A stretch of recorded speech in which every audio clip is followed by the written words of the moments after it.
The scent hit me first, a blend of warm vanilla laced with something sharper, citrusy, and tantalizingly foreign. It wasn't her usual perfume, the one I'd carefully chosen for our anniversary. This was different, exotic, captivating, and clinging to her like a second skin. The clock in the kitchen glowed 1:17 a.m., its muted light a silent witness to my restless night. I'd been awake for hours, the flickering television offering little comfort. Then, she breezed past me, a vision of rosy cheeks, sparkling eyes, and laughter that bubbled like champagne. "Oh, honey, it was such a blast," she exclaimed, heading straight for the bedroom without so much as a glance in my direction. She didn't mention the unanswered texts I'd sent earlier in the evening.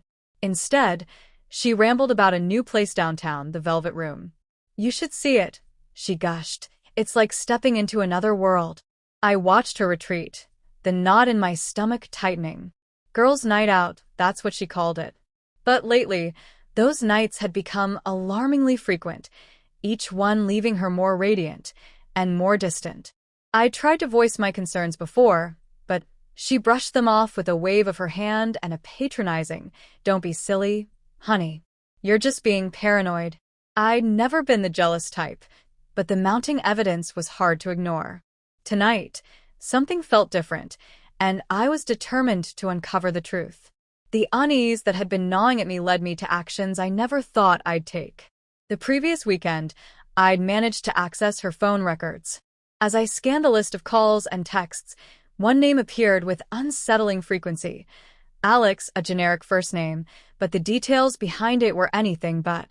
A reverse phone lookup revealed a social media profile, a handsome man with dark hair and a roguish smile. His bio? Bartender at the Velvet Room.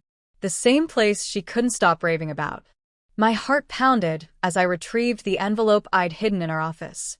Inside was the receipt I'd painstakingly acquired, a small fortune paid for a sliver of truth.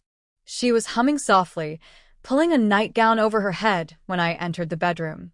The sharp citrusy scent enveloped me again. She turned to me, smiling, a smile that once melted my heart, but now only twisted the knife deeper. "What's up, honey? You look like you've seen a ghost," she said cheerfully. I held out the receipt, my hand steady despite the storm brewing inside. "Just a little souvenir from your girl's night out," I said evenly. Her smile faltered as her eyes scanned the paper. The color drained from her face, her voice trembling. "What is this? This must be a mistake." "Is it?" I asked, my voice cold and cutting. I pointed to the list of drinks. 2 Ketel One martinis for Manhattans, 2 old fashions, 2 sidecars, and 2 French 75s. It didn't take a detective to figure out she wasn't alone. "You didn't have a girls' night out, did you, Elle?" Her silence was more damning than any confession. She stammered something about fun and harmless excitement, but the words rang hollow. "You've been lying to me," I said, my tone devoid of emotion. "The late nights, the new perfume, the endless girls, nights out. It's all been a lie." She tried to deny it, to weave excuses out of thin air, but her tears betrayed her. When she reached for me, I recoiled, disgusted by her touch. "This isn't fun, Elle," I spat. "This is betrayal." Her sobs grew louder as I handed her the separation papers I'd already prepared.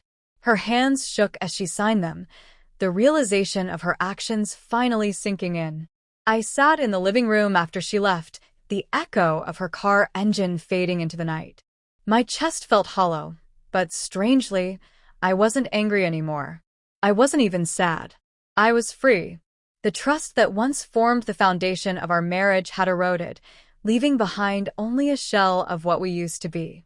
But in that emptiness, I found peace. I would rebuild. I owed that much to myself.